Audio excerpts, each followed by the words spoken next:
કરુણા અભિયાન 2026 state animal welfare association Gujarat રાજ્ય one વિભાગ. આ પર્વ એટલે આનંદ અને ઉલ્લાસનો. કરુણા અભિયાન 2026 સુરક્ષિત ઉત્તરાયણ માર્ગદર્શિકા.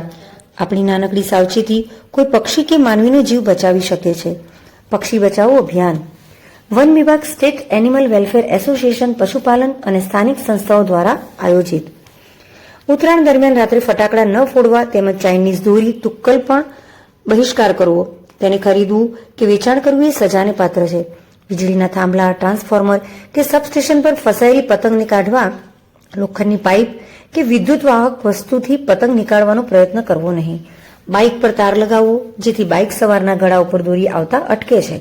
ઉત્તરાયણ પર્વ દરમિયાન બાળકોને બાઇક પર આગળ ન બેસાડવા વિનંતી. રોડ પર પતંગ ચગાવવા એ અકસ્માતને આમંત્રણ છે. રોડ પર પતંગ ચગાવવા કે પકડવા એ સજાને પાત્ર છે. સવારના 9 વાગ્યા પહેલા અને સાંજના 5 વાગ્યા પછી પતંગ ન ચગાવવા. ફક્ત ઉત્તરાયણના દિવસે જ પતંગ ચગાવવાનું રાખીએ. ઘાયલ પક્ષીના ઉપર જો દોરી વીંટળાઈ ગઈ હોય તો તેને દૂર કરવાનો પ્રયાસ ન કરીએ. તાલીમ પામેલા તેમજ પક્ષીની જાણકારી હોય તેવા સ્વયંસેવકોને જ પક્ષીને સોંપવી જોઈએ. ઘાયલ પક્ષી પર પાણી નાખવું નહીં. પક્ષીને બળજબરી કરીને ખોરાક આપવો નહીં. પક્ષીને કેમ્પ પર લઈ જતી વખતે તેને પ્લાસ્ટિક તેમજ બીજા કોઈ પણ પ્રકારની થેલીનો ઉપયોગ કરવો નહીં.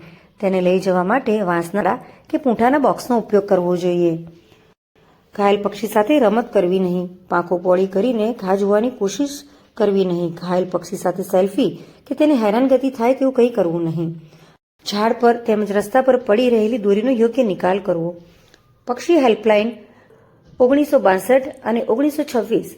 આપને કોઈ ઘાયલ પક્ષી જોવા મળે તો તરત જ પક્ષી બચાવ કેન્દ્રનો સંપર્ક કરવો જોઈએ.